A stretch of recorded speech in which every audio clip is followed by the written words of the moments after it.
Mace, how you feeling, buddy? How you feeling?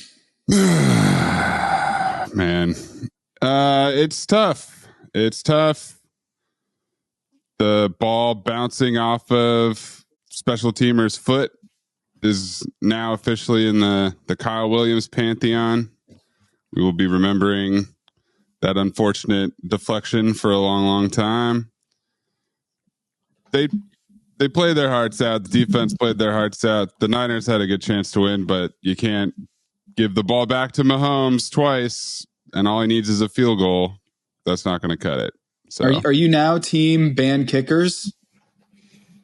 No, because actually our kicker, he would have been player of the game, low key. He missed the extra point. He missed the extra point, which blew the game. But Tom, he hit 2 50-yarders. Like with your no kickers thing, we're punting that, I guess, or we're just giving it up. I don't know. No, we're not giving it up. The stuff that the 49ers lost on, whether it's the punt where the guy's foot happens to be underneath a punt, which is not football. It's not football. It's not Brock Purdy and Deebo Samuel and all these awesome skilled players deciding the game. It's a kicker punting the ball into the air, and there's this weird rule that, like, if you touch it first, unbeknownst to that poor guy, he becomes the guy the scapegoat. Get rid of kickers. Moody blew the extra point, and you know what was great? Watching Patrick Mahomes go for it on 4th down and deciding the game. That's what we want to see. I'm vindicated. Yep, that's what everybody took away from Super Bowl 58 is that Tom was right. Yep. Ban kickers. Ban kickers. First thing that popped in my head, not soul crushing defeat, not my 3rd Super Bowl loss of my adulthood. You started it out. A mishap on a punt is what you're thinking about. Because that gave him an easy touchdown almost immediately. Uh-huh. And that's the unfortunate breaks of the game. Unfortunate breaks of the game that we should get rid of. Anyway, I'm sorry for your loss. And it feels like Mahomes is inevitable, doesn't it? Like, that's how you can kind of like rationalize what happened last night. I mean, we played him about as well as you can. We were beating up on him in the first half. Kelsey hadn't done anything in the first half. And then, but a lot of people call him Jordan, and that's great. Michael Jordan's fantastic. We all know that. But I don't think that's the right comparison, guys. That's not the right comparison. He's Steph Curry. He's Steph Curry. Well, he does play like Steph Curry. But in terms of blind resume, I'm going to throw this at you guys, all right? All right. Through the first 7 seasons of Pat Mahomes' career, 3 Super Bowl wins, 2 MVPs, 6 straight Final Fours, and he didn't play in his first year. Now, there are 2 NBA players. There are 2 NBA players that have almost identical resumes. And one of them has 2 championships, 3 MVPs, 5 Final Fours, also didn't play in his first year. And the other one has 3 championships, 2 MVPs, and 6 Final Fours, which, if you're doing the math, is exactly the same number as Mahomes. That's Bird and Magic. Yeah. Sure. He's having a Magic Johnson start to his career because Jordan, he didn't do it till his 7th, 8th year winning a title. So when you have success out the Jordan gate, never lost. Jordan never lost when it came to the show. You know what I mean? You got to think about somebody who actually took an L in the show. He took lots of L's before the show. Let's not obscure the. But we're talking about. We're not talking about making it to the AFC Championship. This is a Super Bowl here. So, like, if you're going to make it to the Super Bowl, are you going to finish the job or are you not? And I think that's the conversation. And the fact that he's lost to Brady, I think I do like the Bird and Magic because Magic did make it and lost to Bird before. You know what I'm saying? Because it can be flip-flopped, either or. But I think in a particular situation, yeah. And that's why I'm talking about the Jordan part. I understand, Tom. But yes, every player is going to lose at some point in the playoffs. They're going to get an exit. That's not the case. But if you happen to make it, what are you going to do when you get that shot? Because that's not a guaranteed trip, by the way, except unless you're LeBron James. And I think that's impressive in itself. That puts him in his own separate tier.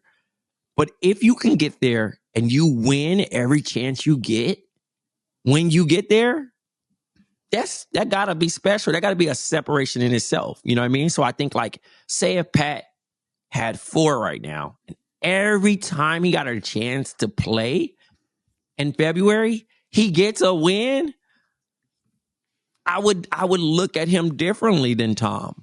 Because what's Tom's record? How many times Tom lost? Twice? Lost the Super Bowl 3 times. Okay. So Twice you get what I'm Giants, saying? Once to the Eagles. I would already put him over Tom. I wouldn't go, oh, he got more than him. I would be like, yo, what is the win percentage? You get what I'm saying? But the fact that Tom beat him, oh, he got work to do. You know what I'm saying? He still got more to do. I don't think he has to. You know what I'm saying? Like, but I'm just trying to see, like, the succession rate.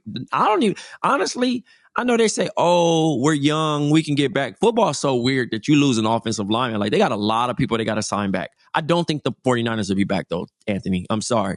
Not going to lie to you, brother, because if Purdy couldn't get it done with such a talented roster that he has right now, I don't think that, like, in 2-3 years, that play is just going to be that astronomically better. You know what I'm saying? Like, y'all had a squad, like, for real. Like, all year, everybody was talking about, yo, this is the Niners year. They're going to do it. You know what I'm saying? Like, no question. They just need to get there. And they dealt with some adversity before they even got to the Super Bowl, and then they looked great. Majority of this game. They played a good game outside of those couple turnovers. Yeah. You get what I'm saying? But, you know, like, they played against another good team. And I think, like, this is one of the best Super Bowls I've ever watched just because of the competitiveness. And it was like watching a fucking Floyd Mayweather fight, because them shits be boring as hell because it's a lot of defense. Mm-hmm. And the Niners defense was so good, probably. Yo, crazy. You know what I'm saying? Like, 3/4 of the game. You know what I'm saying? Like, and I think fatigue set in, especially in football. And then also, like, mental lapses. Even that last play to win the game, like, which was the exact same play they ran against Philly to win the game last year. Mm-hmm.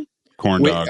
Are we gonna talk about how Shanahan just didn't bother to focus on the overtime rules with the team and just go over that with the team before the Super Bowl?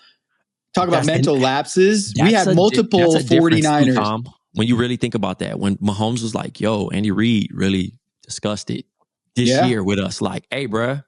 Day one, they were talking about it. Because a lot of people, and Tony Romo broke it down too. He was saying about, y'all saying, oh, they need to rush. And he's like, no, this is like a new game. You know what I mean? Like, if they run out of time, they still get a chance to do this. So it's not literally a 2-minute, you know what I mean? A 2-minute drill. When most people think of it like, oh, y'all got to hurry up. It's like, nah, let's be. And I think that was the confusion when you drop 5 in a soft coverage. In this, with time to work in March, that's why I was like, oh, this shit over.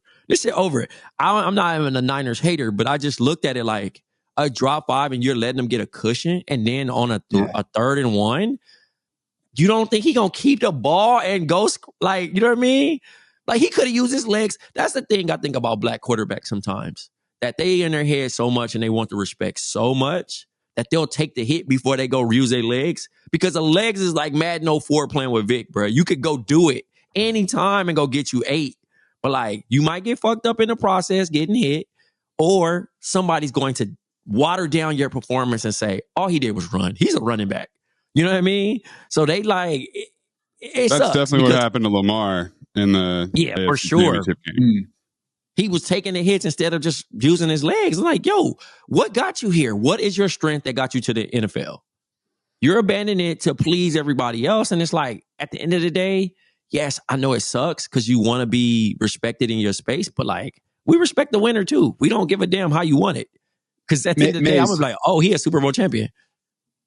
Mace, who's your Kawhi? Who's the guy who's going to come in and get them over the top? Who, the Niners?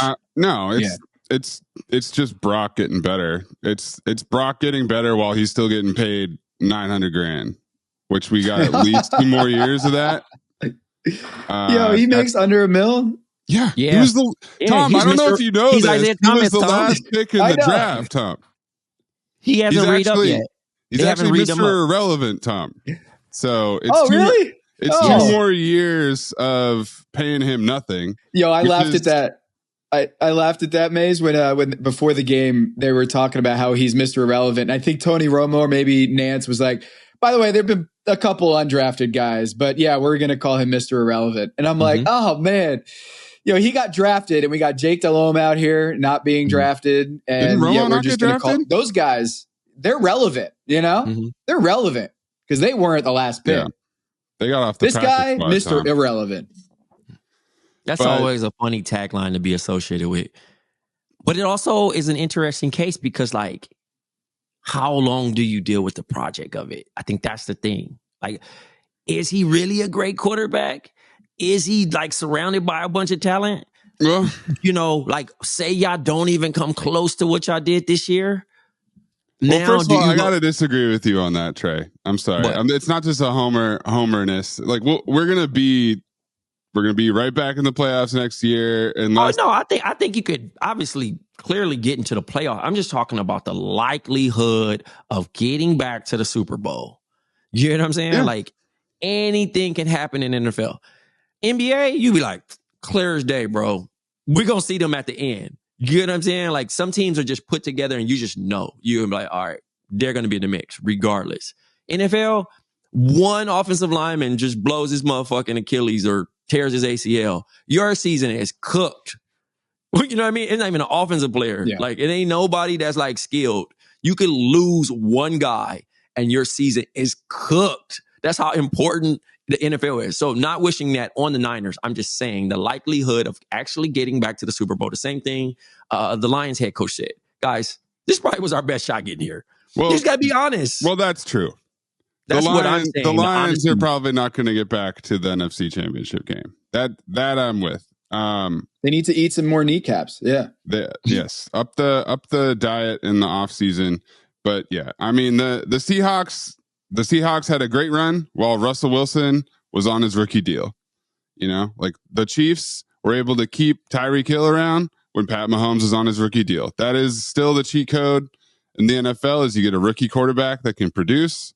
So as long as the Niners have Brock, that's the Kawhi, Tom. That's the guy that if he ups his play again, like he did from year 1 to year 2, and believe me, can't wait for the whole offseason of Nick Wright and Steven Ruiz and Ethan arguing about whether Brock Purdy's good or whether Brock Purdy's just fine and drives a really nice car or whatever. Like it's going to continue until he wins a Super Bowl. But if he gets better and we don't lose too much talent, because the other thing, Trae, is the NFL salary cap.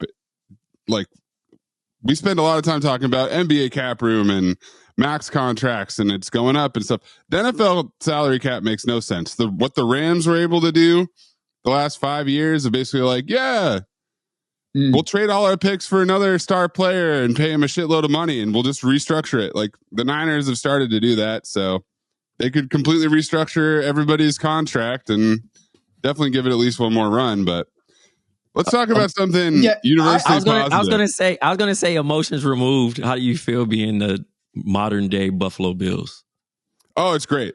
I love it. Yeah. It's definitely, it's the other side of the coin, right? Like the 80s for the Niners, basically they were Jordan. They were undefeated in the Super Bowl. Montana was 4-0 in the Super Bowl and now the tides have turned. Tough. But, wait. We can't go this whole show without talking about the real part of the Super Bowl that everyone was talking about. That's what I was just trying to transition to. The positive part, the universally positive part. Was it? Oh, okay. Wait. Usher? You didn't like it? No, I enjoyed it. But was it positively? Like, I think it was a lot of petty music stuff going on behind it. I think there was a lot of Two Americas going on too. Absolutely. The Two Americas definitely wrote that he fizzled.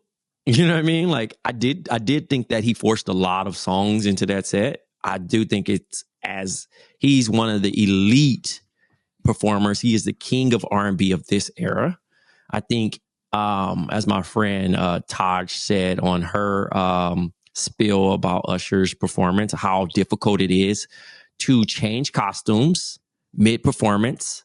Well, it helps if you take off your shirt during the show and get halfway there. True. That was a good sneak wardrobe change right there. Yeah, why even use a wardrobe if it's just going to take up too much energy and choreography?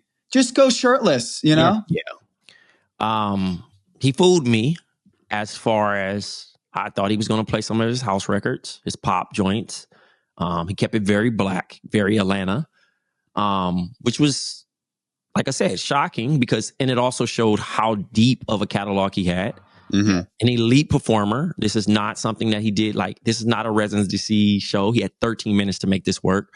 The interesting thing, you're trying to do your best. This is one of the biggest stages of your life. And you got the camera panning to Taylor Swift. You got the camera panning to Beyonce. And the people at home have already forgot about you because Beyonce has released 2 tracks during the game. Yeah, I was wondering who was the king of streaming last night, or the king of Queen? Was it Usher, Beyonce, or Tay Tay? I want to say Taylor Swift. I just honestly think that regardless, the pettiness of the Swifties are going to be like, nope, not going to let you win this one. You know what I'm saying? And it was kind of an overspill of the Grammys of didn't win album of the year, haven't won album of the year. I know the NFL is going to continue to show her throughout this game. All right, I did this commercial with Verizon, and then I'm really going to drop some music right here on the ass. And it was like, cool. And I'm pretty sure Beyonce owns Verizon now because they can't afford her. Yo, I was thinking the same thing. Yo, 40% equity. What was the check? What was the check for Beyonce to do probably 8 to 10? Because I had an idea for Beyonce over the pandemic, and I think the start was 8.5. You know what I mean? That's some great work if you can get it. Yeah. I mean, I know that there's a lot more that goes into it other than a 30-second spot. It's not a 30-second amount of work, but I will say the biggest losers in the advertising space is celebrities. I mean, the brands overusing celebrities in these spots. Shouts to Reese's peanut butter cups with the caramel. Yeah, I really enjoyed the work our agency did, but there was some misses in this situation. I don't think it's hard to execute when you get a high profile person like Leo Messi, right? Yeah. And you're thinking cool, the whole idea of bringing Dan Marino in there and a couple other people. Sudeikis. Is people only going to think about Messi, or are they going to actually think about Michelob Ultra? You get what I'm saying? Yeah. So what were some hits? So White and Kennedy works on some of these ads. Shouts to Rob Lopez on the FanDuel side. Gronk, the field goal, but also Carl Weathers being a part of that. The last hurrah. What else did we have? It's on the actual page, but the idea of Christopher Walken doing a DoorDash. Shouts to the Portland team being able to DoorDash everything, bro. You could any commercial you've seen last night, you can DoorDash it. They DoorDashed it. One lucky winner got it all DoorDashed to him, whether it was a car, whether it was beer, whether it was the entire thing. It was probably the most ridiculous thing. So if it was a car commercial and they showed 2 cars, you got DoorDash 2 cars. If you had 300 fucking Snickers or pizza, they were sending it all there. It was the most ridiculous ad I've ever seen in my life, but spot on the nose. If they don't win awards, shout outs to Portland, White and Kennedy's team with the DoorDash. They killed it. That was probably one of my internal favorite spots. But I really liked the Christopher Walken joint. That was not our agency. I thought that was really cool. Because the idea of Walken is I don't remember it that it's a Beamer ad. I just remember a bunch of people they did a bit about people. And then Usher was there. Walken. They're like, don't you have to go do the halftime show, Usher? Yeah. And I wanted to ask you about that, Trae, is the superfluous cameos where it's the Walken bit could have been standalone, a great ad. And then at the end, it's just like, oh, we're going to throw in this like, Usher joke. And it's going to cost you so much. Yeah. Yeah. So I'm like, did they get Usher? And then like they also got Walken, and they're like, oh shit, we just signed 2 people. We gotta somehow make this work. Because the same thing happened with Dan Marino in the Michelob Ultra ad, where I was like, what is Marino doing here? Like, I think it's more so the Miami. It was the Miami connection, but it was more so on the pitch, right? Because when you're trying to like upsell the idea, you're trying to associate, you're trying to tie in football, the brand, and then the connection, right? And when you deliver it, I think it was just so hilarious because I'm just kind of like, how do you like the Temu joint, right? Right. And I was pocket watching like a motherfucker last night because I'm like, okay, this budget is amazing, right? But Temu also made $14 billion. You feel me? Like, so like spend like a billionaire. Each ad ran was $7 million, by the way, Tom. So Temu ran 4 times. That's $28 million, right? For 30-second spot. And I'm just like, oh, they just print money. Then Jesus got get involved. Jesus is always involved. Jesus had 14 million, right? They ran the Jesus spot, I think 2 to 3 times. So 14 or 21 million of the church money. Jesus spending by like a billionaire. Yeah. Yeah, he's spending like a billionaire. So like when you really think about it, I was just like, spending daddy's money, Tom. You know? Mm-hmm. You know, it's just Nepo crazy Jesus. when you really think about all those spots and like the relevancy of like how hard it is. Like, you know what I'm saying? Like, the double entendre of spending like a billionaire because you're basically buying for less, and the stereotype is billionaires are cheap. Do you get what I'm saying? To an extent, like you have to be cheap to actually become a billionaire. Like you have to like take. So the idea that spend like a billionaire for Temu, I was just wondering what the pitch was. Like, hey, spend like a billionaire. Get it? You got to save money to become a billionaire. Like, I'm just trying to think of like the double entendre. It was very confusing. Spend like a billionaire feels like, oh, I've got $1 billion so I can buy a lot of cool stuff and not have to worry about saving money. Themselves and it's also and talking ad. about like, themselves in the ad. Like more so like. There's layers to that one. That's good. There's so much layers into the writing of that. But like, kudos to them having the money to run that. And they, the Jesus ad was definitely AI. Like the AI, Kanye also paid $7 million, but no money on the production on the actual spot. So I don't know. I'm curious to see what his sales was because he did a Yeezy.com spot for 30 seconds, but he paid $7 for it. That's the beauty of the Super Bowl shit because you're so curious, especially like you can't do barcodes. You can't do because remember that crypto shit. They got overfined for that shit. Cause like, you know, like it's you have to show. You can't just do some hidden shit. You know what I mean? Like you can't just like, oh, scan this and blah blah. Cause the whole world gonna obviously be curious. You know what I mean? Like, oh, I don't know what the fuck this is, but like, nah, they got fined crazy for that shit. But it was cool. I thought it was brilliant. Michael Cera, did you like that? Yeah, well, that was the Tim and Eric directed one. It was humorous because they spoofed TikTok. They found a way to like take the butt of the joke of TikTok and like turn it into something. And I thought, what's bruh's name? I can't even think of his name right now. Ben Affleck Duncan. I didn't love that one. I think they wasted money like that. Tom Brady got a bag. Yeah. He got so many bags for Super Bowl. I think brands were like, oh. Well, he needed to make up for the crypto disaster. Right. And alimony. Yeah, Duncan is not going down in a bankruptcy. Alimony, child support. He's got a lot of plays. But I think as Jack Appleby mentioned, how like he thinks brands should take it to, once you see it on air, it goes straight to TikTok or Instagram Reels. So you can like catch it, which we do with Widen. Any spot that you actually are curious that we made, you can go to, you know, WKNYC and watch our spot immediately. My timeline was filled with Michael Cera. Yeah. Filled with Sarah V in my timeline. It's really good. And I don't know what that says about my my situation, but maybe it knows that I need some Sarah V in my life. Michael Cera's cream. Yeah. Is what you're saying? Yeah. Yeah. But that was great, man. It's funny. Well, I do want to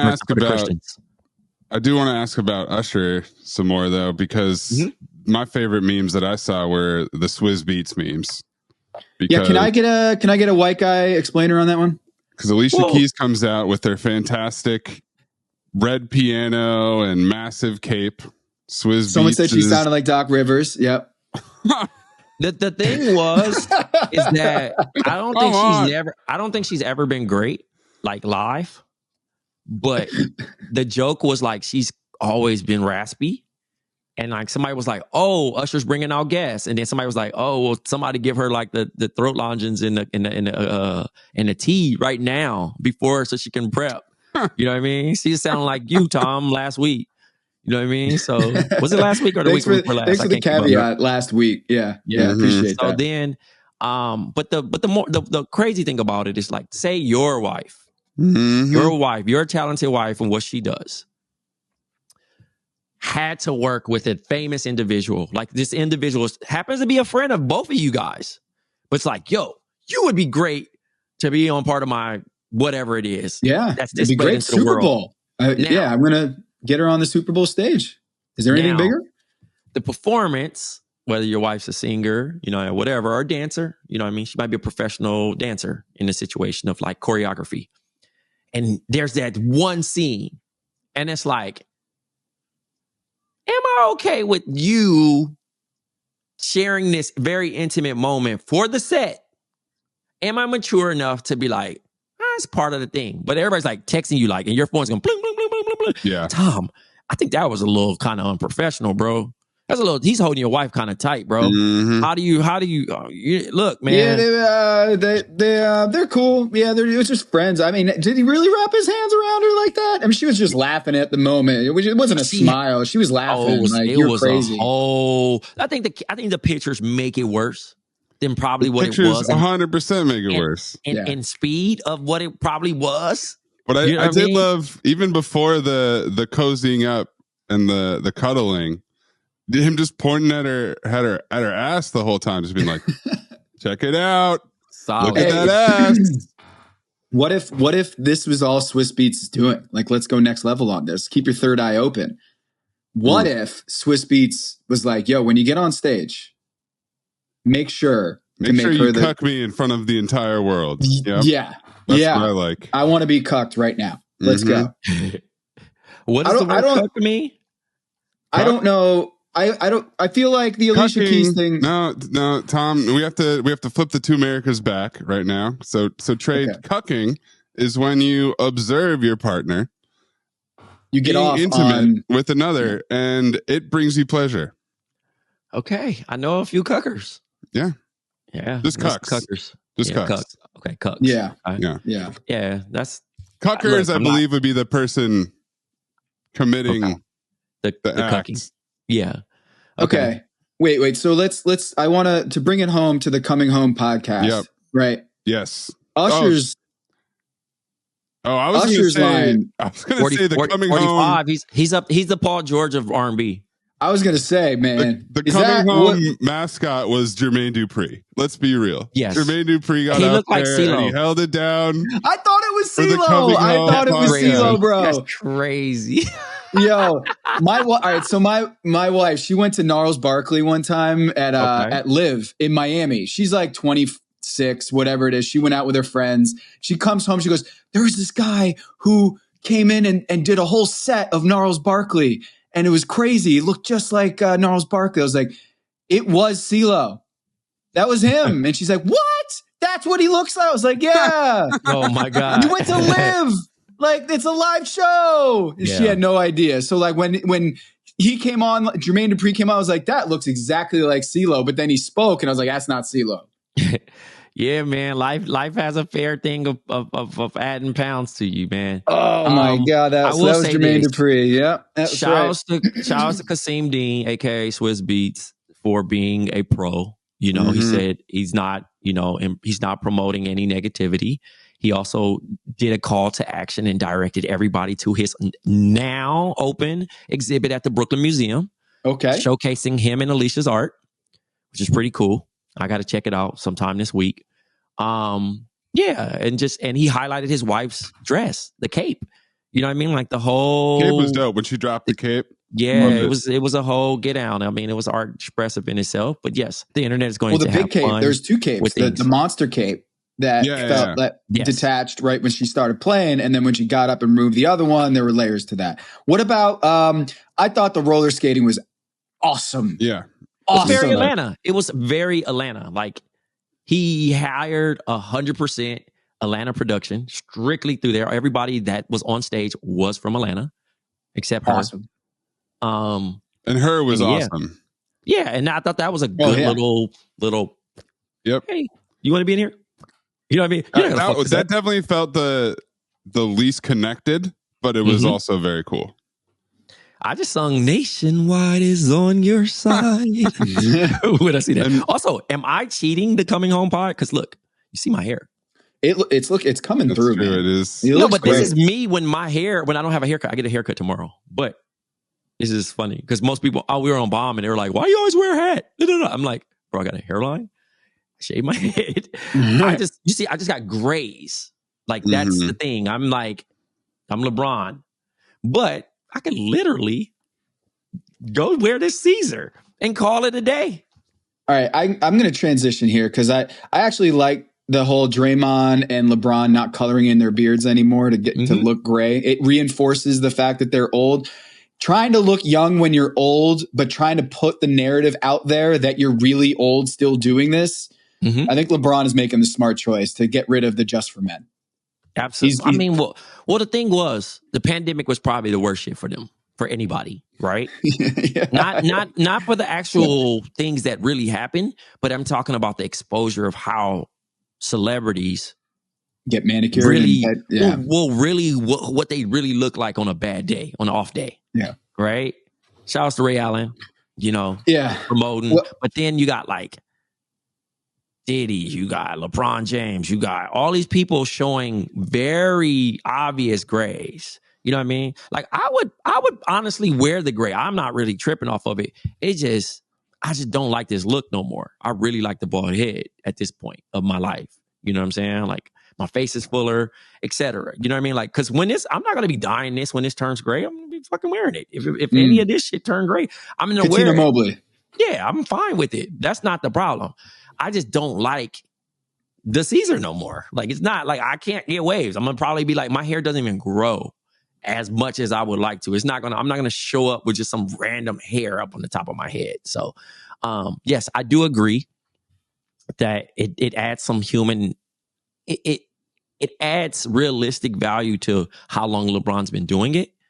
But then also, we're really middle-aged, Tom, when we really think about it. Most people try to say 40s and 50s, but like if you look at the life expectancy updated, we're middle-aged as hell. Yeah, dude. I mean, I do my lawn all the time. A lot of people are like, you're not old, you're 30-something. I'm like, bro.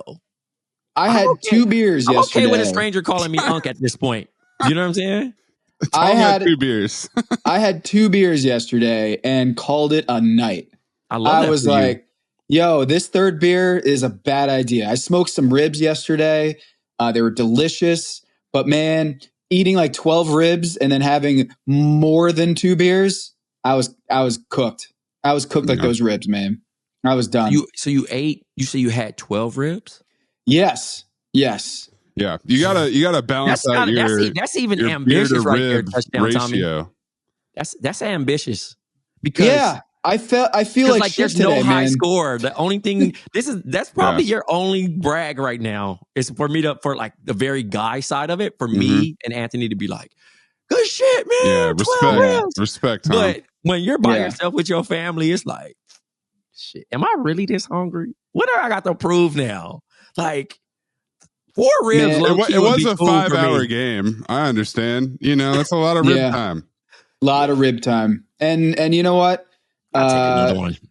if I watch these ads of Reese's peanut butter cups and Popeyes and all this shit, I'm going to be hungry. Yes, so I can't be out here with no actual food in front of me when I'm watching these commercials. We have a show to do. We still got time to talk actual NBA stuff, so we're going to do that. We're going to talk NBA trade deadline on the Coming Home OG podcast. We're going to talk about the Mavericks, the Knicks, the Lakers, the inactivity of some of the best players or the teams of the best players in the league. We're also going to go to the Patreon and discuss a little bit of inside the world of Trae Edwards at an NBA game, talking to an owner, one of the most famous people in the world, Mark Cuban, and get inside information on that whole setup and what that night was like. Because I got to imagine he wasn't the only person you talked to that night. So for our Patreon, we're going to go behind the scenes BTS style on Trae, courtside Trae. We're also going to get LeBron is lying again for no particular reason. We're going to talk about that. And Steph, let's all get into it. Depending on your position, the trade deadline was a dud. If you loop in the OG trade and the James Harden trade and all that happened this year. Oh, you said OG trade. I thought you meant we moved, trade at Wednesdays for Waz and some picks. Oh yeah, a little sweetener, some swaps. Do we do some swaps? Trade. That'd be an insane trade. I don't know how the OG league would recover from that. David Stern would be nixing that one for basketball reasons for sure. But yeah, I called it the trade deadline last week preemptively. I was like, Zach and Waz were both saying, you know what? We got most of the good stuff out of the way earlier in the year. They're not hearing chatter they were impressed by. And so we preemptively called it the trade deadline. And I think that was more or less what happened, but there still was some diamonds in the rough. I really like what Dallas did. Dallas, I wrote for this week on TomTheFinder.com, talking about how they're the new Lob City Trae. Mm-hmm. That game, that debut with PJ Washington and Daniel Gafford, those guys can fly. And Luka is a constant lob threat. Constant. Mm-hmm. No matter where he is on the floor, he's a passing savant and he's 6'8". So he's able to get over the defense. And Daniel Gafford, who is a small pickup from the Washington Wizards, they went through the dumpster bin of the NBA and they pulled out some real treasure, right? Mm-hmm. They got PJ Washington out of Charlotte, one of the worst teams in the NBA, but he's good. He's a versatile defender, a guy who can do a lot of different things, maybe not elite at those things, but in terms of like a talent next to Luka Doncic, I love that pickup for them. His first minute into the game, he gets this crazy Spain pick and roll where he catches a lob. Luka, he runs off a screen with PJ, then PJ runs off a down screen, and he goes up, and Luka just throws him a 40-foot lob, just casual.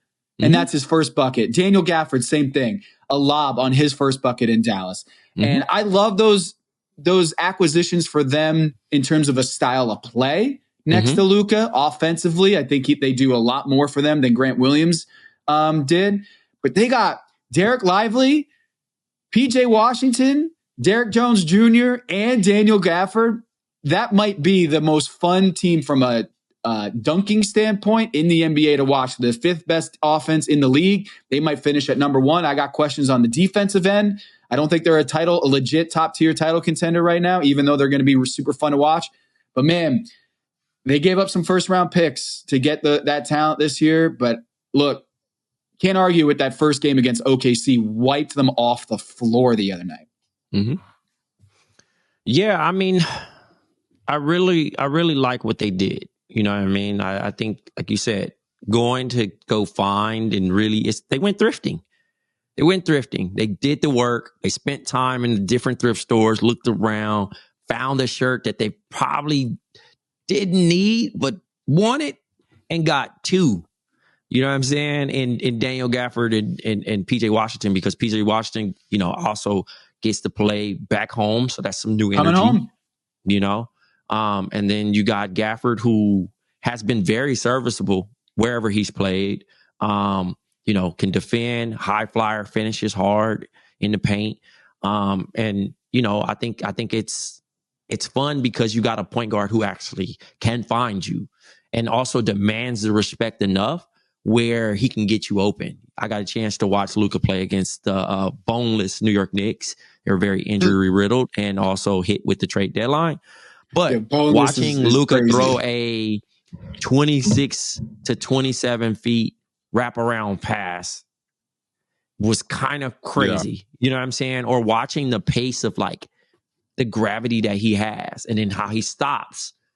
And then everybody just looks in the corner and knows he's about to zip it there because of he got somebody to leave their assignment and just fine. And I just think like that's the underrated part of his game. And then also just being able to score when he wants. That dude is a massive human. Like I said, I hadn't got a chance in the past 4 years to see him up close.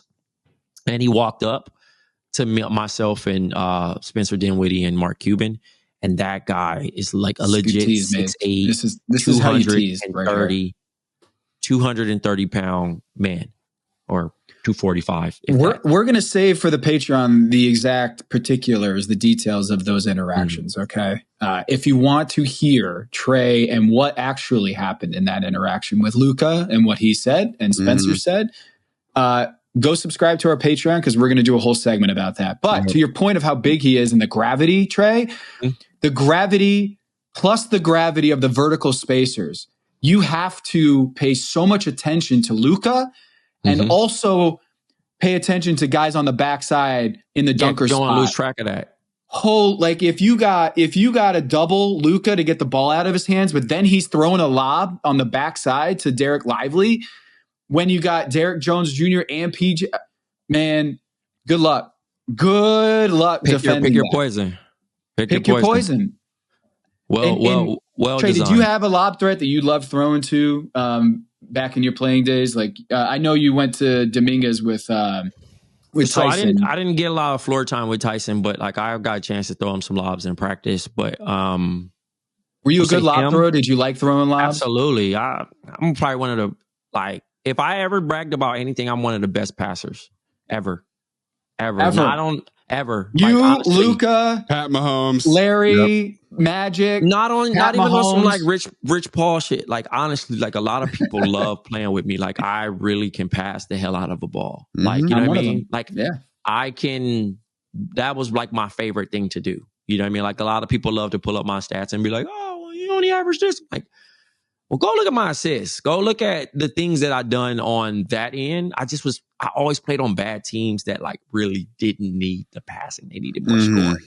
So I got stuck with like guys that really couldn't fill up the sheet. You know what I mean? But I would have loved to play for a team. Because I would have been like Kendall Marshall.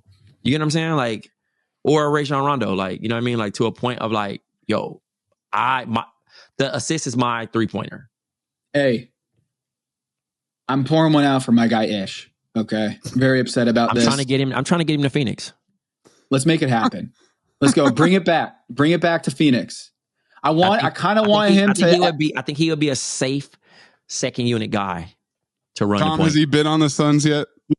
He has. Unfortunately, he has. He can't check off another box. We're trying to get him on every team in the league before he retires. So I'd be happy if he went to Phoenix. That would mean that he's going to be playing for another championship. But I was thinking maybe Boston, or maybe that's where CP was going to go before the Warriors stood pat, which we should talk about.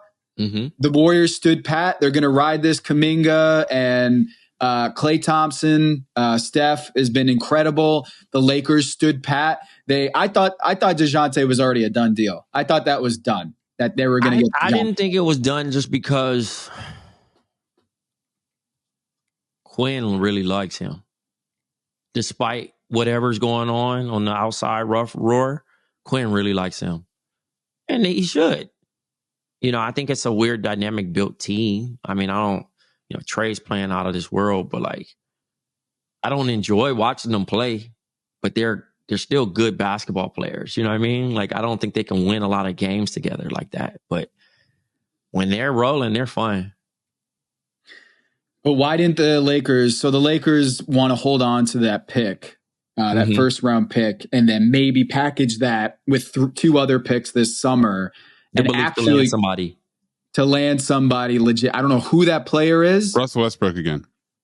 I think they would probably try to get like a Paul George. They would try to get somebody like that's to play with LeBron, or is LeBron over in Cleveland or New York at that point? Nah, LeBron ain't going nowhere, man. He ain't going nowhere. Did the DeJounte thing not happen because they would have had to give up Austin Reeves? Is that why that ultimately fell through? I mean, I guess you could say sure, but like, I don't really believe about these whole little leaks about certain guys like Caruso. You know what I mean? Me and Mean talked about this the other day about like, oh, I wouldn't trade Terrence Mann for James Harden. It's like, nah, bro. Like, they don't hold that much weight, but it's just like, you don't have the guilt of like trading likable guys sometimes. You know what I mean? Sometimes you got to do it, but like, that's not really stopping the trade. Well, you know and so in this particular also, situation. Yeah, that might be just posturing, right, Trae? Is like, hey, we know we have leverage in this. We don't need to put, Trae in these talks, so we're good. We're Terrence Mann in these talks. Trae Mann went to the Hornets, but the whole idea is like they might know, like we don't need to put these pieces into the deal if they got no other offers. If I could keep the person that they want, that's just mainly just the kind of like, oh, this is what you was really looking for, and let me ball something up and give you something equivalent to it. You know what I mean? Because I know you're trying to have a fire sale, and you're getting desperate. It's like shopping on damn near Grailed. You know what I mean? You hit a hard time, and now the thing you paid $1,000 for, you're selling for $650 on Temu. I might can offer you $450 and you budge. Spend like a billionaire. Yeah, who didn't spend like a billionaire? James Dolan. James Dolan got Bojan Bogdanovic and Alec Burks, OG Anunoby without giving up a first-round pick. That is a steal. Those are steals. And Dolan did it himself. Yeah. With the kazoo. Leon's hooping. Leon Rose, the former head of CAA, now running the CAA Knicks. I've given them shit for just going after CAA guys and having that vendetta with Clutch. But now we're seeing that Clutch CAA thing is thawing with the meeting with Rich Paul. And then you see that OG has been a perfect fit. Yeah, he switched agencies after his previous agent left CAA. I mean, where he was at? He was at, trying to remember. But anyway, OG Anunoby goes to CAA in the offseason and then becomes a trade target for the Knicks. Of course, go keep your third eye open on all that. But it's hard to argue with Leon's results here that he has been an expert in cap management without adding Bojan Bogdanovic, adding OG Anunoby to this group, getting Jalen Brunson out of Dallas and finding a bona fide star. These are amazing maneuvers for that front office. And now they're getting banged up, which is kind of sad. Like OG Anunoby's out for a couple of weeks with an elbow injury that they had to clean up, the bone spur in his elbow. He's out for at least a couple more weeks. Jalen Brunson's a little gimpy with that ankle.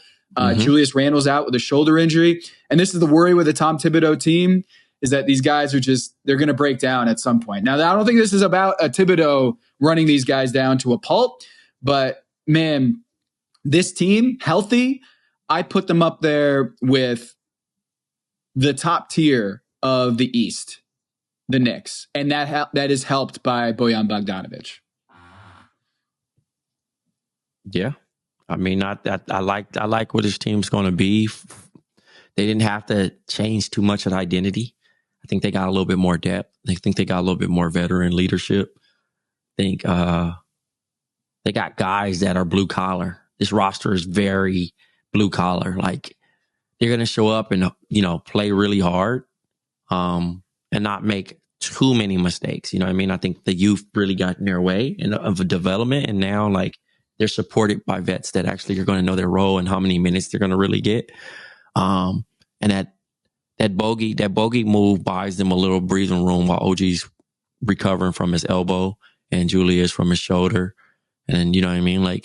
Just kind of flexing that type of thing. But they didn't have to give up a lot. So I think it's been ran functionally correctly. Yeah. And I feel like the Knicks and the Bulls have switched roles. Arturas hasn't made a trade since August of 21. Yo. No. Man. Yep. There's that Anthony Mays 49er side coming out of Trae when he's talking about the Bulls, Yeah. It's tough. My Bulls. Tough. You like the Suns pickup though. Let's get you cheered up again. I do like Royce. I think Royce and Katie have great chemistry. I think that they were able to dump some contracts. They were able to, I think the other guys that they were to part ways with weren't considerably part of the plan from the jump. I think they needed to fill roster spots when it came down to acquiring Bradley Beal. So like getting rid of Jordan, getting rid of Kata, getting rid of Yuta. You know what I mean? Like, serviceable NBA players for sure, but I don't think that helps them get over the hump. So now getting back David Roddy, and Royce O'Neal, and then now have 2 open roster spots for buyouts.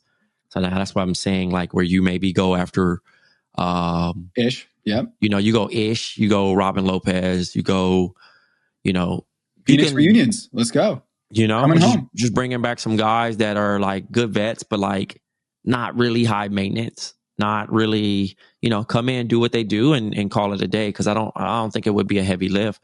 I was thinking like maybe if Derrick Rose would have been available, maybe bringing him over there. Cause I think he would have been cool. The John Wall ship has sailed.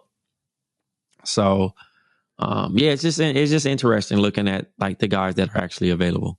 Yeah. How about coming home for PJ Washington, and then on the other side, Seth Curry and Grant Williams coming home to Charlotte? The pride of Charlotte Christian and Providence Day. I don't love that Seth was a part of that deal just because I think that he liked Dallas. And, it's always tough when you get moved and traded. When you're trying to get you're getting situated, you're getting acclimated with the community. And this was his second stint there. So clearly when you have a second stint with a team, that means you really like them, like it there, or they really like you. But the positive was being traded back to your hometown, and then also Grant Williams is also from there. So like it's an easy trade to accept, but finding your way, right? And that's a very young team that needs vets, that needs structure, that needs positive guys. Mitch Kupchak announced that he's stepping down this morning.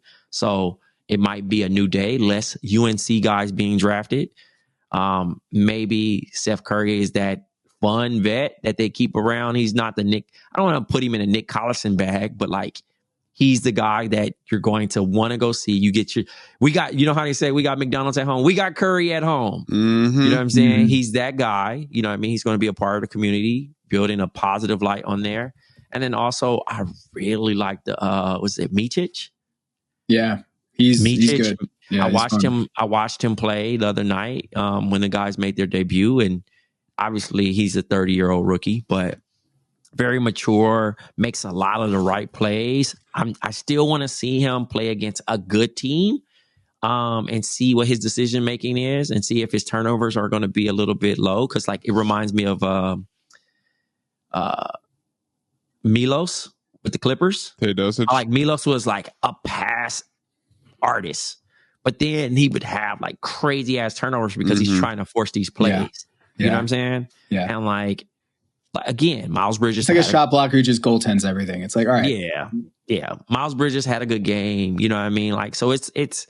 I don't think they're turning a new leaf and they just go win out or they just play like this. But I do think that they brought in some right character guys to help rebrand what the Hornets is. You know what I mean? Like, I wouldn't considerably look at it like, oh, Grant Williams is a great vet because he got traded. He got his ass shipped for being immature. Yeah, so I wanted to ask about that. Is Grant Williams the most annoying player in the league on your own team? I don't know. I don't know if he's the most, but he's definitely one of the, he's starting. He's on the starting lineup of most annoying players. Yeah. How do we feel about Pat Bev in Milwaukee? He's kind of in the same category of like, he's the villain for every team hates him. And then he comes on your team and then it's like, I guess we're cool now. Right. Like he's still theoretically internally liked, right? It's just externally not liked. Yeah. Shouts to him for breaking the trade. That's good use of your platform. He broke Marcus Morris as well. He said Marcus Morris is signing with someone. Who did he? Bev Bomb? You got to workshop that. He said Marcus Morris is signing with the Minnesota Timberwolves. Okay. All right. Yeah. Well, that's as good as gold. I can 100% trust Pat Beverly on information. Sure. You know who we can't really trust though? Woj. Oh, I didn't. I mean, I mean, yes. I You're mean, right. did you see that shit? No, you're not. Tom did not say that. Travonne Edwards said that. Yep. Free agent. Hi, not Daddy. tied to anyone. Anywho, did you see that shit with Dennis Smith Jr.?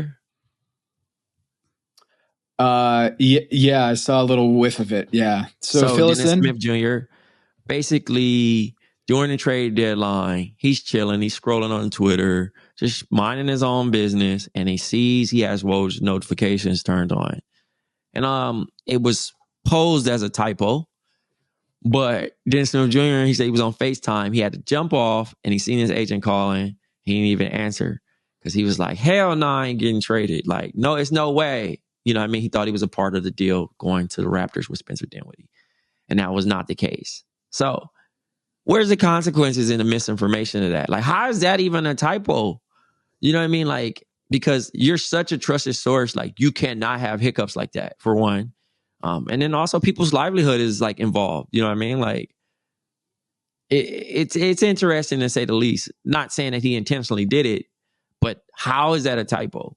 How is that like, you know, like, are you just really on a duration to like really get it out that fast? Yes. The answer is yes. You know what I mean? Like, wait, how are you getting a source where you're just like, who got traded? Okay. Computing it and typing it in that way. And it's like it was no update of, hey, sorry, no, you know, such and such was not included in this deal, blah, blah, blah. Like, it was just out there. And I really thought he got moved until I seen that, you know, until I seen the game.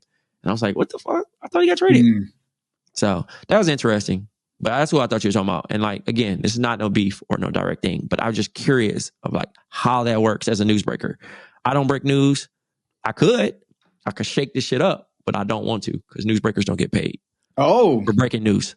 Okay. We're going to shake shit up in the Patreon. Okay. Yes. If you want to have some space to shake and bake, let's go, Yes. Ricky Bobby. Next segment, information.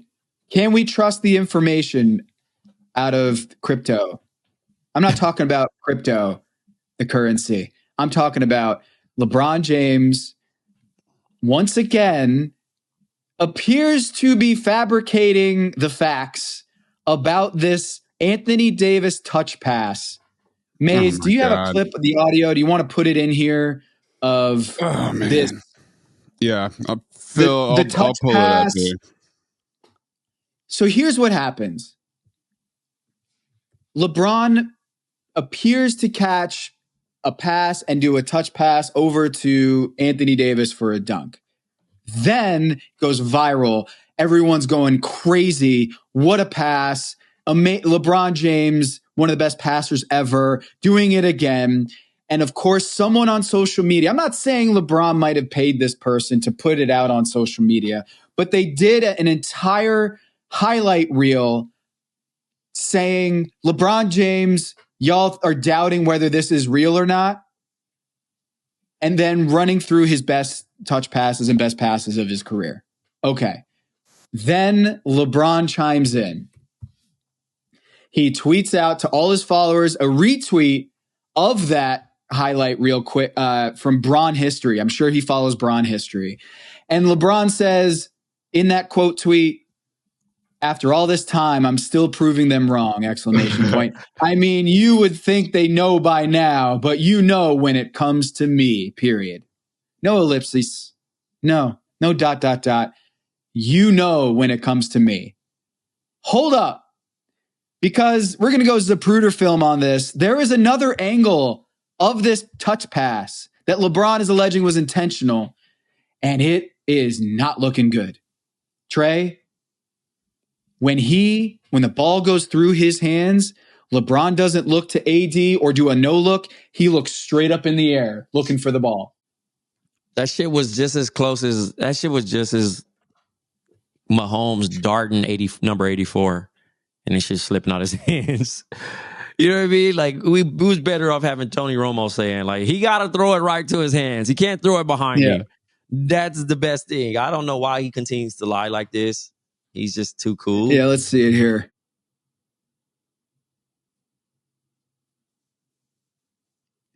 He looks up. Like, oh. Yeah, it was like I fucked up. Damn. Where'd it go? Oh. Good save, AD. Oh, okay. Let's do the voiceover. Oh, I got it. Shit. Oh, I got you, Bron. I got you, Bron. Good shit, AD. Yeah. Yeah. The reaction is what gives it away. Because if it's a no-look touch pass, he's not trying to follow the ball. Yeah, he would have been happy. He looks anxious right there when the ball comes out. He would have been showing off to the bench. He'd have been running back on defense at this point, right? Or looking at the defense like, you know? Like, instead, it would have been he's like grabbing for the ball with his offhand here. His left hand. He would have made it look way cooler, too. He would have been like, pop. You know what I mean? Like a quick touch pass. And this is what is this rank? This is the same game where Jokic threw that crazy pass to the corner where Reeves comes to try to make the steal, and literally with his back turned right before Reeves gets there, Jokic lifts the ball up, passes to the corner. So that's how you actually look behind your back. Does Jokic even have a Twitter account for him to double down on this stuff? No. But LeBron goes on here, doubles down. It's like, yeah, all these people you thought that they would know by now. Listen, bro, I hate to do this to him, but I've stopped. I dislike his fans most, but I stopped really rocking with him when he self-proclaimed himself the GOAT. I think the people always decide who the GOAT is. I think the people decide. You let the people decide all that stuff. You never self-proclaim. It's like giving yourself a nickname. Like, that shit is, you don't do that. You know, you don't be like, oh, you'll call me this. No. You're given a nickname. Rookie. You don't just, I'm going to just change my name to this. Oh, he said rookie? Yeah. That was the curve. Yeah. Brooke Olsendam's the sideline reporter and studio host for the Blazers. And she's like, my phone went crazy after Curb. She was like, everybody is calling me Brookie now. Yeah, that's funny.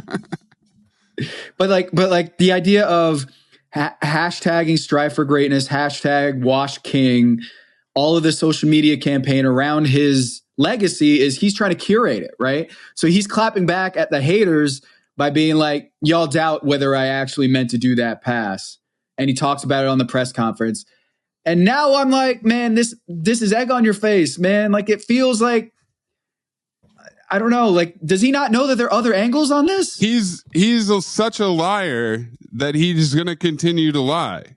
Robin Lopez read more pages of a book during a game than he actually LeBron has read in his whole career. I just think he just can't not be involved in something. He can't not be wrong. He can't not just like that. That whole part is out. The human side of that part, he just can't accept. Trae, I don't think anything tops when he predicts. I'll gladly say I'm wrong about shit. Like, because it's just no need to be delusional into that standpoint. But I also think his delusion makes him great. Trae, do you think this one tops the Kobe Bryant? I predicted Kobe would go for 81. Yes. No. That one's the GOAT. That one's the GOAT. LeBron. That's the king. That's the king. That's the king. All right. This is what I've been dying to know about all week. Couldn't wait till coming home because we got to get to courtside Trae. Courtside Trae. The antics of courtside Trae. Shark Trae? Yo.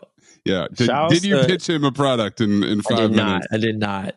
Shouts to Wilson Chandler. Wilson Chandler played for me this week on the Ones, my Nike team, which we defeated Slam Magazine 126-57. Yeah, that's a blowout. There's no mercy rule in this league? No, it's actually is point differential like point differential to separate ties. Mm-hmm. Yeah, in season tournament style, baby. So you need that 70-point differential. Oh, I'm sorry, the Emirates NBA Cup. Go ahead. So I have my point margin, my win point margin is the average of 54 points. I mean, no big deal. And no big deal. You know, but. Yeah, Wilson Chandler played with me. Only played him 8 minutes. Didn't play that long. Mm-hmm. You got a long season. You know, shout out to my team though. But the Knicks invited him back to the Garden And he hadn't been back to the Garden since he was traded in 2011. So this was the once a Knick, always a Knick revisit, you know. Except if you're we get there. Yep. So we get there and, you know, we go through the special entrance, which is 4-pin. And you're greeted. I had my backpack with me. So we both had bags. So we got this like special treatment to go and put our stuff up. We get in and the first person that greets us is Tracy Morgan. And Tracy Morgan, you know, is very Tracy Morgan at this particular time before tip off. And he's with Waka Flocka's uncle, Bimmy. And Bimmy's trying to keep this guy on the rails and saying, hey, you know, Tracy, we got to get to our seats before tip off. Right. It's almost wild to like not be there for courtside seats while tip off's there. Right. So he's talking to us. He's like, hey, where y'all coming from? We're like, what's been up? He's like, oh, I played on bro's Nike team. Wilson's telling him. He like, Nike team? He like, yeah, and Jadakiss is playing right now. Jadakiss has a team. So Tracy Morgan, being Tracy Morgan, he like, I want to put my team in. I got a team. I can coach. So he takes my phone and he puts his number in my phone. So now I have Tracy Morgan's number. And I'm like, okay. He's like, what's your name? I'm like, Trae. He says, I'm Trae. Oh, okay. Not the first time Trae's run into this situation. Yeah. So so he's Trae. So he now got to call him Trae Morgan. Cool.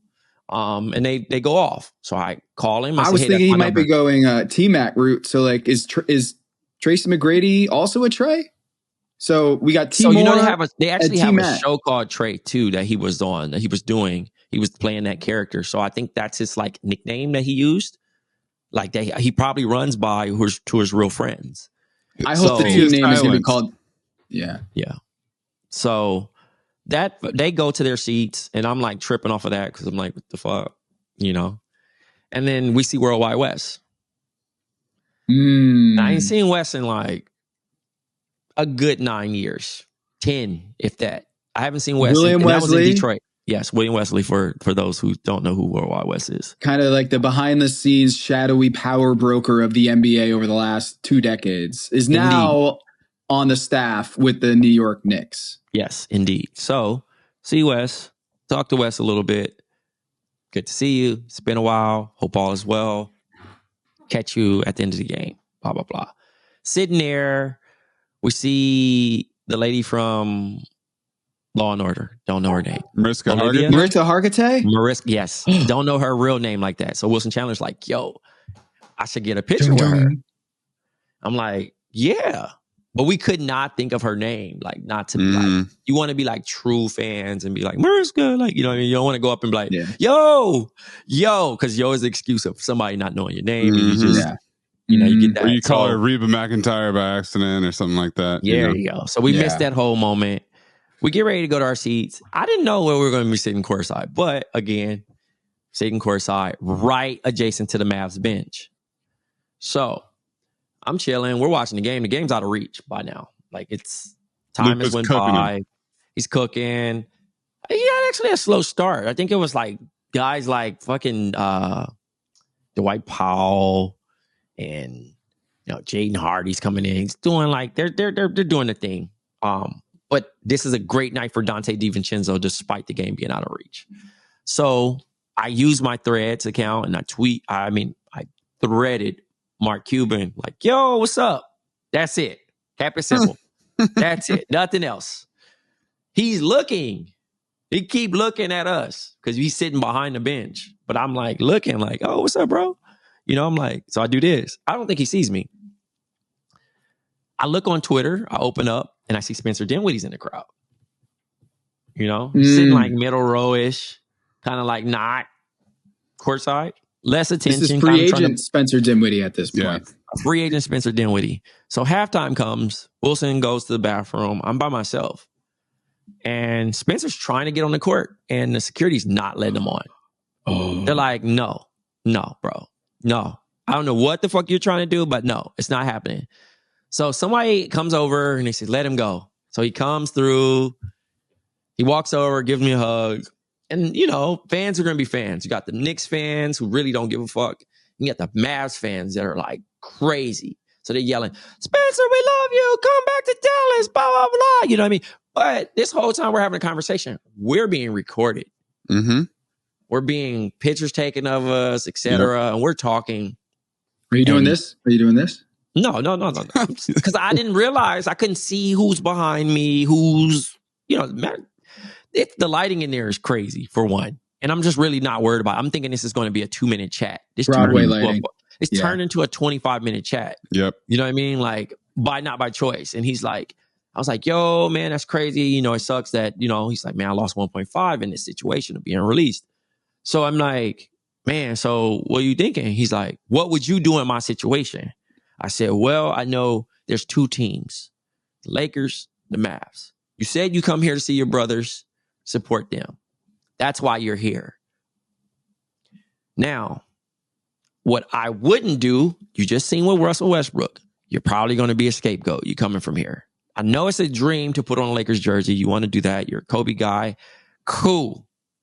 But you also played with KD, and now you're going to get to play with Bron, and you know what comes with that. They're never going to get a lot of lies. Yeah. You're never going to, but you're never going to get the blame even on their fuck up. It's going to fall onto you. It's not going to be LeBron's fault. It's going to be your fault. So the fans are going to uproot and turn that shit on you and call you a bum. And it hasn't resulted in working well. And despite you being a starter with the Nets, this could likely have you out the league with these certain choices. And I'm being honest with him. I'm being direct. Versus the Mavs, you see this, you played with them before, they actually love you. And then Mark comes and interrupts while I'm talking to this. And he says, hey, so when you signing with us? And I'm like, the fuck? Right? So he goes, puts his hands on my shoulder. He says, did you tell this guy that he's going to sign with us? And I'm like, yeah, man. Like, actually, cool, I did. Yeah. I'm like, actually, we're literally talking about this, right? And he's like, look, he said, look, I'm a straight shooter. I'm not going to bullshit you. You're going to back up Luka. You're going to take some of Hardy's minutes and you're going to play with Kai. Like straight up. This is the plan. And this is what I got for you. I ain't going to say the number out because, you're like, this is what I got for you, which was way more than what the Lakers offered. Mm-hmm. And, come on, man. We just got Gaff. We just got PJ Washington. We're going to be exciting. We're going to be fun. And adding you is going to be great. He said, yeah, man, that sounds good. The gas is there. He's feeding it, but he's feeling loved. It feels like a college recruitment. So Mark says, all right, guys, I'm going to see you guys. Hits me on the shoulder, hits Spencer. They walk off. Did he say, I got to go get some food, and for that reason, I'm out? No, he ain't said none of that. He just said, all right, fellas. By then, the halftime shit has just ended. The guys are coming back out. J Kidd comes out with a clipboard. I love J Kidd. J Kidd's full circle moment. This is my guy. I've met J Kidd when Marcus Williams played for the Nets, but not like this. This is older J Kidd, head coach J Kidd. J Kidd comes with a clipboard, writes SD, and circles it. This is the full court press, and bro. This is all just happening. So they're like overselling it, right? Then Jared Dudley comes over and I'm like, yo, blah, blah, blah. I'm like, hey, J Kidd, it's good as done, which I feel like a dick now because it's not. It didn't happen that way. But I'm just like, I'm just telling him, like, bro, you need to sign, bro, and how great this could be. And like, I'm really selling it up now because I'm like, J Kidd, I'm fucking with J Kidd. And then Duds, I'm like, yo, you don't remember me, huh? And he's like, kind of confused. I'm like, yo, I taught your daughter in first grade. And he says, like, yo, man, what's up? What are you doing here? That's a crazy callback, by the way. Yeah. As if you didn't have enough NBA connections in your life. You also had one through your day job back in the day. Mm-hmm. That's so great. He's like, man, how you been? I'm like, man, tell your wife, tell your kids, like, hello, hope everything's well. He goes, everybody's doing this whole little tap, gotta go. Luka and Kyrie come. Now, I've never stood next to Luka. I seen him, but like, sitting courtside was the first time I actually got to because you watch on the TV, you kind of miss some shit. I'm like, yo, this dude's big. This is big. Like not wide, not fat, not gross. You're not saying he's a house. Tall. Yeah. He's tall. Yeah. Like he's 6'7", 6'8", legit. But then also like the fat shaming we do ain't the fat shaming in person. This dude is just a solid guy. Yeah. You know what I'm saying? He's just a solid, very stocky, like, it's just solid, but not fat. So I'm like, damn, this motherfucker big. You know what I'm saying? Because Spencer's a true 6'6". And he making Spencer look small. Kai, 6'2", 6'1 and a half. They come over there. Yeah. Yo, so, you know, and I'm bugging because I'm just laughing at Luka's humor. Like, bro, this dude is really fucking funny. Like, they love him, the teammates. Like, every time he did a move, everybody doing their little shit. He clowning with them. Like, they got real team chemistry. And I was like, yo, this is real good. But yeah, I told Spencer pretty much after this, like, whatever you do decide, just understand living with the decision. It's like gambling. You know what I mean? Like, you can't just say, oh, I lost all this money. No, you decided to put that money up. So understand the gamble of it. Same thing. You go sign with the Lakers. You understand what the consequences of the next part of your career. There's a lot of glory on one side of that equation, and there's a lot of hurt on the other. You know, there's plenty of guys who play with LeBron, and then that's it, right? And that's it. And to be fair, that goes for a lot of superstars. It's not like LeBron's the only like micromanaging superstar who makes sure to curate his own image, but like there's a lot of calculus that goes into going to play for the Lakers with LeBron right now, and then like a pretty safe home in Dallas. Like what you're describing, the situation in Dallas, is that he's not going to get scapegoated if it doesn't work out. The expectations aren't there. Yeah, but he's going to be the big fish that the Lakers get at the deadline. He is the fish, right? Yeah, because they didn't make any moves, and now they're bringing you in. Yeah, not only do you have the pressure from the way the teams perform, but you have the, man, I wish we had just gotten, DeJounte Murray instead of Spencer Dinwiddie. Yes, and the delusion that you are going to be the last missing piece to actually get us over the hump. That's the pressure that comes with that shit. Feeds into his ego though too, right, Trae? Like the attractive part is like Spencer probably thinks like, hey, I'm the missing piece. I can get them over the hump. Like I can be that guy. I can be that guy. I don't usually do this, but I'm going to give us a live look into our conversation as this was going on, right? So I said, you looked at the statue, didn't you? Kobe. I mean, I wasn't going to say it, but like, he said, laugh out loud. Yeah. So I sent him a spot that Portland did, right? For Nike. And it's the Kobe eyes looking over the Staples Center saying, the statue is down there, but the bar is up here. Yeah. That is a crazy line. Speaking of bars. You know what I'm saying? So I was like, do understand with this choice, right? And I said, Bron said some nice things because he's at the game. He's sitting next to Rob Pelinka while I'm texting him. And the game had just ended, so I'm watching the post game. And Jason Madison's like giving me shit because he's a Lakers fan. He's like, oh, I thought he's going to the Mavs. And I'm like, hold on. I said, Bron said some nice things. I said, this shit feels like college 2.0. He said, laugh out loud, kind of crazy. I said, but gotta feel good. But what's the smoke? What's the smoke and mirrors? I said, watch the smoke and mirrors. Said some great lies with long-term consequences, which I tell all high school players when they're getting ready to choose their college that they're going to in a McDonald's All-American. He says, I know everybody probably lying. All you can do is put yourself on the line and hoop. Hey, respect.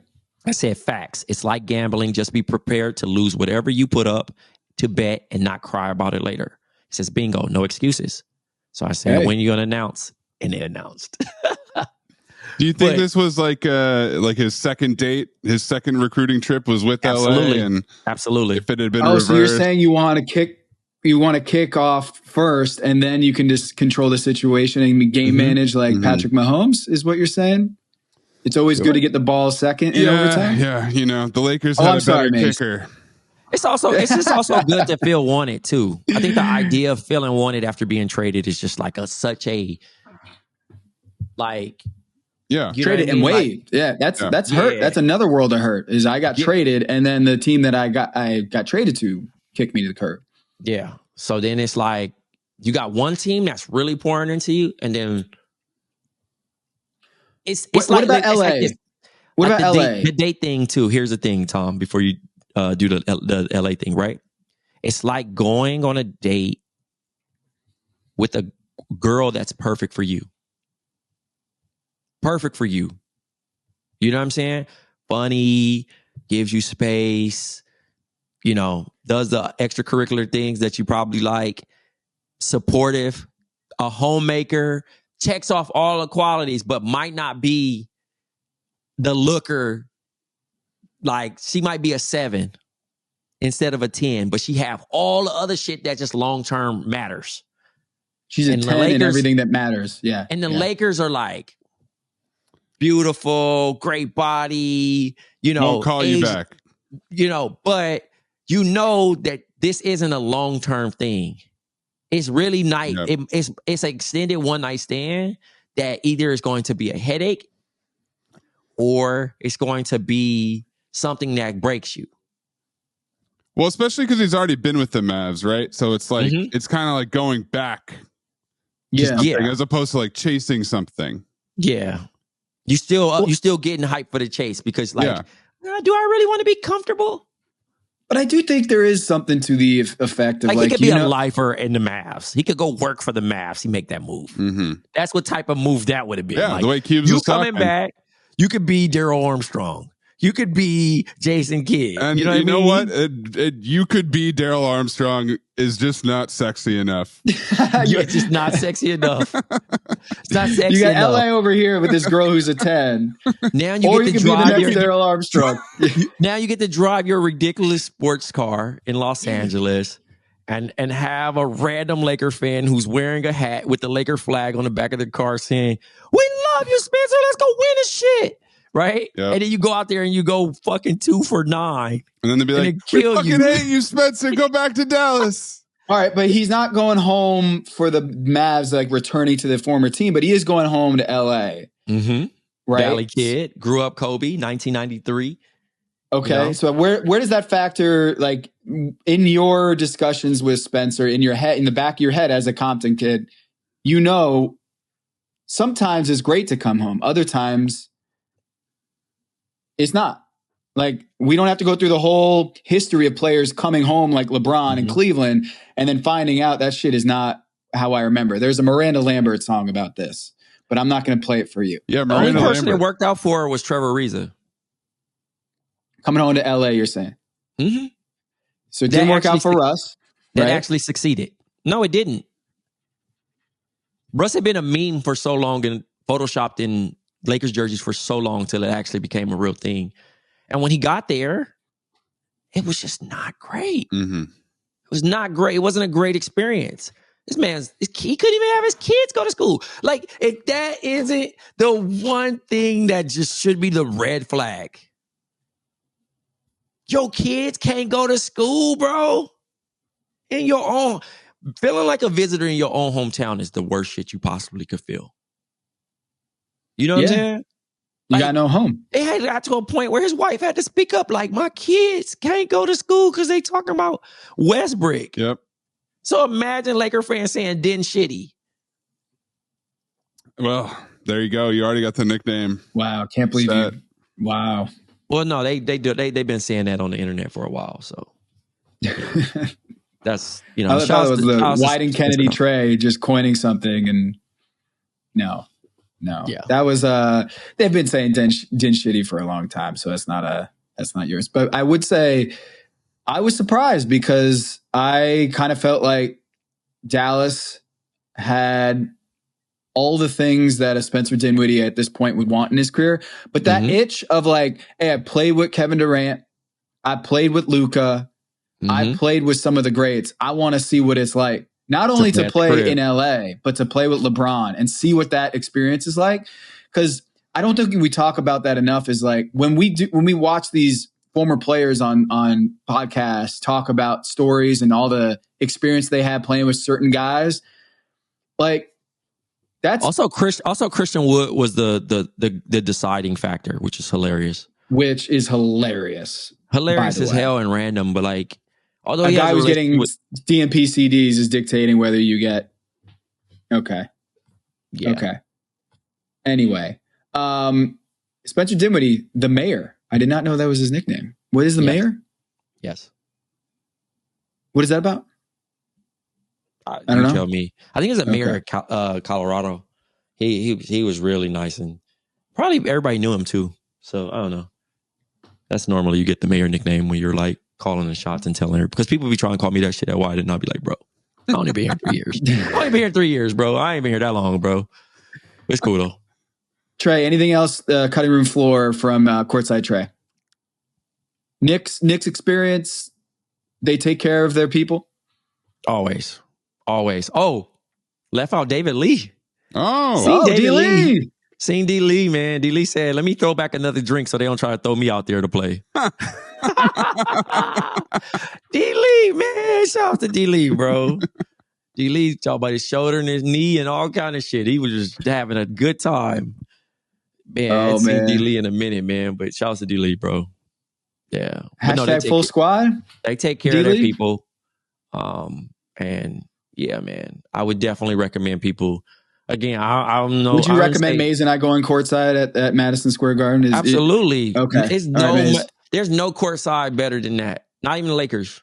Not even the Lakers. It's like the Lakers, you might get Denzel, you might get Jack. You ain't gonna get like nothing crazy.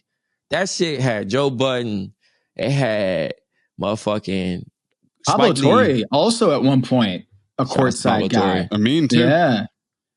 Yeah, Amin. With J. Cole.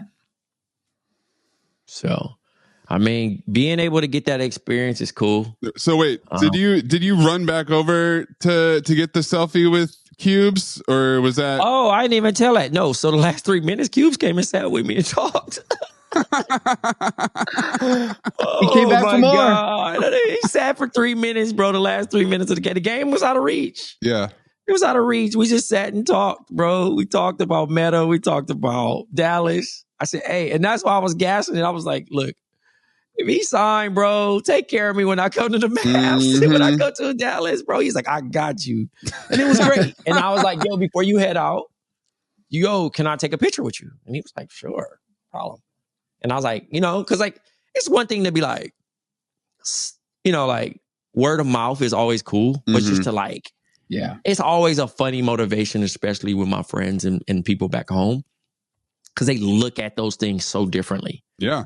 Like y'all looked at it like, oh, Trae's with Cubes. Like, of course, like it's random type shit. He's like, running for vice president. I think you're running. I think you're running for president. He's your VP. That would be great. But then people are like, hey, he's running for president. People are like, no, and Cubes is going to run for president. Why, now we're figuring out it's semantics. That's why he doesn't want people calling him the mayor. He's got the mayor's down here, the bar's up here. And people back home were like, yo, you with a billionaire. I'm like, dog, that's how y'all see it. Y'all counting this man money. Like, I ain't even think nothing about that. I had no ideas to pitch him. I had nothing. Like, I'm like, he followed me on Threads, bro. Like, you know what I mean? Like, I ain't on none of that. I just literally just was having a conversation with him about like Dallas, basketball. Congratulations on the sale. What's it been like? Yeah. You know what I mean? Like, he's chilling, bro. Bruh's just really chilling. Not just was talking to him normal, but like, he's not the first owner like I really done rock with. I done sat in Nobu and watched Tom Gore's buy out Nobu, and it was just us. You know what I mean? Like, I've seen all that shit. You know what I mean? TG with the spray tan, just chilling, talking about he ain't been to Detroit. This is when he wasn't going to games. He was spending his time in Malibu, and the Pistons was just stinking it, just rotting. I'm trying to spot you here. I saw the surveillance photos. I saw people taking the cell phone videos from the crowd, zooming in on Trae, Cubes, and Dinwiddie standing by the court, looking real official. Trae looking like Dinwiddie's agent. That video's the one. Let me put that up. Man, that was an episode.